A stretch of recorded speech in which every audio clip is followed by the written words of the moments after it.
everybody, I'm Tom Vasel. Welcome to the Dice Tower as we take a look at another shelf in the Dice Tower library.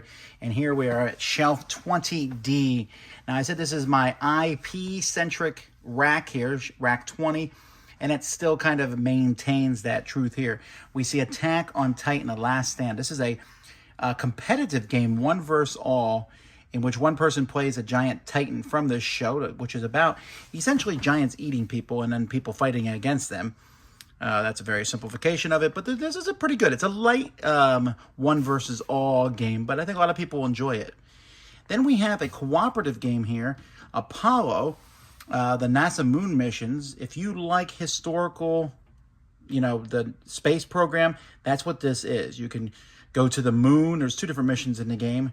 And players are working together. One person's mission control.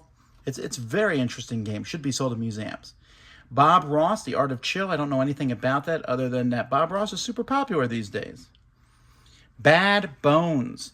This is a tower defense style game. It's probably the best of this genre. There might be some other ones. I'm not sure, but I really do like this one. Each person has their own towers. Skeletons and other creatures are coming and trying to kill you. Then we have a couple Rising games. We have Star Wars, Dark Side Rising, and Thanos Rising. Thanos Rising was the first of these games, in which it's a cooperative game and one bad guy in the middle, Thanos trying to get the Infinity Stones, and then they made a whole pile of other ones. I decided that I was only going to keep 2 in the library because they all play pretty much the same. I think we might have the SpongeBob one in the kids section, but for the adults, just these 2, mostly because Thanos Rising is the OG, and Star Wars is not available in America, so I figured people might like to play that one.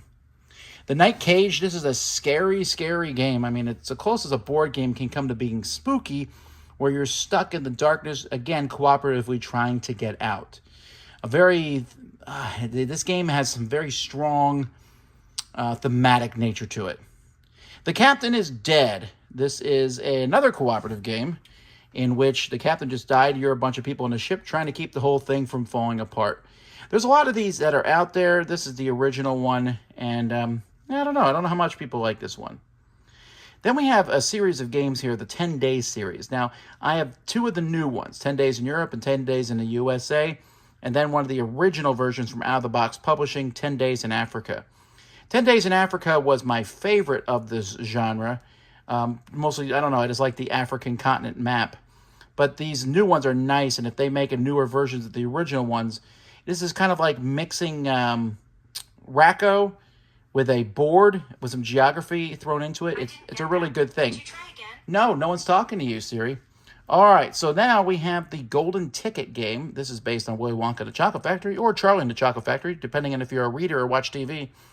It's very, very light, but a lot of people will like it because of just the silliness of it. There's some nice worker placement, moving around, grabbing an actual chocolate bar. Well, not an actual, but a toy chocolate bar with a golden ticket in it.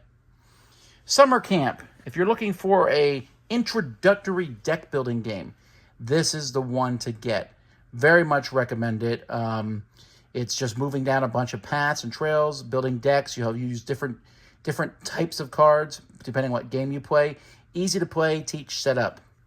Space Invaders is a dexterity game that's actually based on an earlier game, but then now they added the Space Invaders IP on top of it here from King Klenko. Really well done. If you like flicking ships in this one, I mean, it's really fun if that's what you're into. All right, then we have... I'm still not sure about that. Yeah, no one's talking to you still, Siri. All right, so then we have the Goonies, Never Say Die. This is the Goonies, the movie, the board game. And then we have Gargoyles. I've actually not played either of these. I've heard mixed things on both of them, although I hear the Goonies is the better game of the 2. So that's the games on this shelf. Of all the games here, you might be surprised to find that my favorite is actually the 10 Days series. I think these are fantastic, terrific games. What's your favorite on this shelf? Let me know. And anyway, until next time, I'm Tom Vasel, and you've been watching the Dice Tower, another shelf review.